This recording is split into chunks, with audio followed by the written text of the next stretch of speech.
Welcome to Things That Are Harder. Today we're going to talk about water in video games. Your first instinct might be to think that water in video games is hard because it involves so many different things. It's a combinatorial explosion. And much as I love to use that animation, I think in this case that may not be completely accurate. There are a lot of different things to consider with water and a lot of different ways to approach it. Today I'm only going to scratch the surface in terms of some of the things you need to think about when you're implementing water. Maybe in the future I'll dig in on some of these things individually, but if you're looking to implement water, it's a very in-depth series of topics, and it's really dependent upon your game and your engine. But I don't think they tangle themselves up quite so much as to really be worth bringing out my animation, much as I love to. Let's go through the different aspects of water in video games and talk about some of the issues for each one, or at least some of the questions you need to ask yourself. Let's start with rain. So rain is a couple of different things. First of all, it's some water falling from the sky. You can get away often just with something in front of the camera itself that isn't even really in the world at all to simulate rain pretty well. You darken the sky and then there's some streaks in front of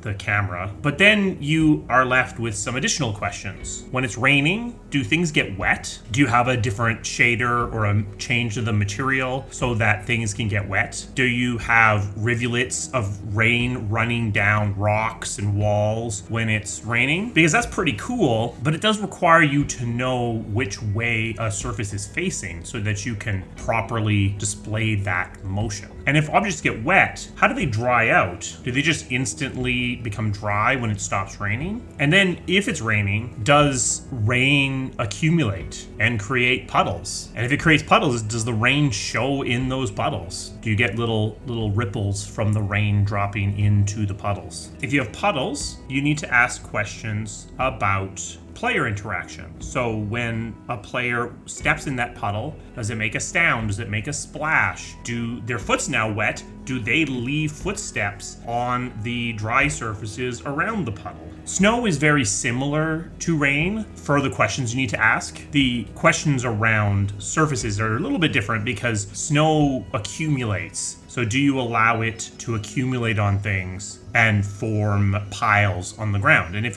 you do, then you need to ask yourself about footsteps. When I walk through snow, do I leave footsteps? Do I push my way through snow? Do I compress the snow? And you might have two different answers depending on whether or not the snow was already there when you build the level, or whether or not it's snowing in the level and maybe you have some accumulation. Now, a lot of the questions that come up for both snow and rain can be mitigated if you don't have dynamic weather. If you are always raining, then you don't need a drying out shader. You don't need to move from dry to wet and wet to dry because you're always going to be in one state or the other. And you might be able to dodge the question around accumulation as well because your puddles are already there and the rain is just dropping into the existing substance of your level. And that can work for a lot of games where this level is just going to always be dark and stormy and you're just going to never have it be sunny. But other games have dynamic weather and then have to ask these additional questions. When you get into larger bodies of water, you get some new questions. You need to think about how the light interacts with the water. You need to think about the movement of the water itself. Do you have small waves or large waves? Does it reflect the weather that's going on?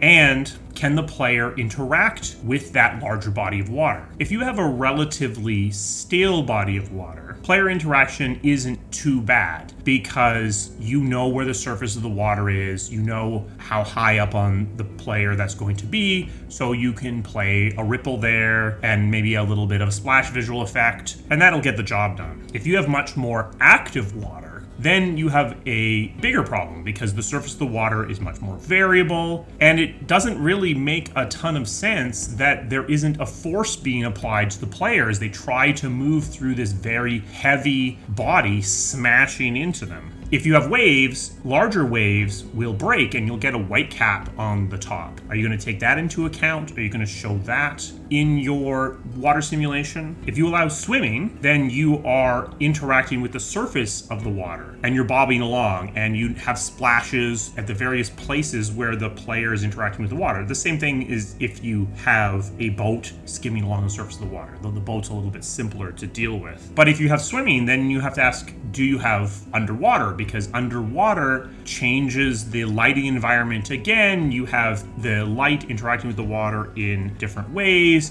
Do you have bubbles coming off of the player character as they're going underwater and breathing or even cavitating the water because they are impacting it so hard? For moving bodies of water like rivers and streams, you need to consider how you show that flow. If you have a very slow river, you might get away without showing it at all. But for things where there's a substantial flow, you need to show that. You need to show the movement of water in the way that your water is rendered. So how are you going to do that? And if the player can go into the water, does that have a gameplay impact? Does the river push them along? And how are you going to communicate that motion to the player? If you're allowing the player to enter the water, you need to think about how it changes the way that they move. It doesn't look very believable if a player is walking in water that's waist deep and they're walking using the same animation and at the same speed as they would normally do when they're moving around. And all of these things are doable, but all of these things take time to implement and often an immense amount of processing time to execute correctly. And this is why even games that do water really well often put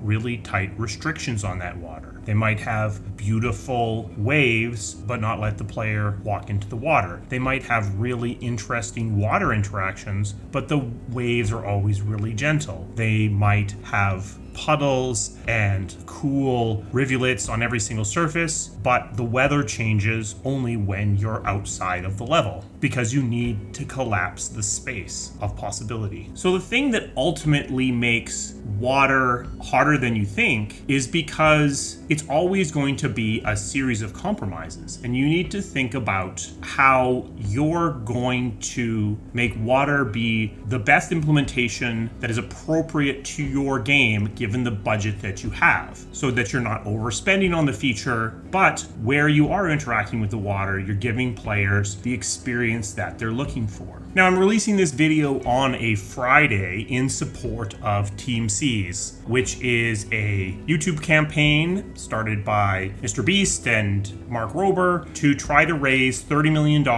to clean up the oceans, to get plastic out of the oceans. If we don't want water to only be a thing that is simulated in video games, we need to start taking better care of our water systems. There will be a link down in the description to give you some options to support teamseas. Every dollar raised is going to remove a pound of plastic from the oceans, rivers, and beaches. I think this is a good cause, and if you're interested in supporting it, there's a link down below. A special thanks to my members. They help provide the support that this channel needs to keep running. If you're interested in becoming a member, there'll be a link to that as well down below in the description. If you found this video interesting, if you want to spread it to more people, give the video a thumbs up or share it with someone else that you think might find it interesting. I will see you again soon. Thank you.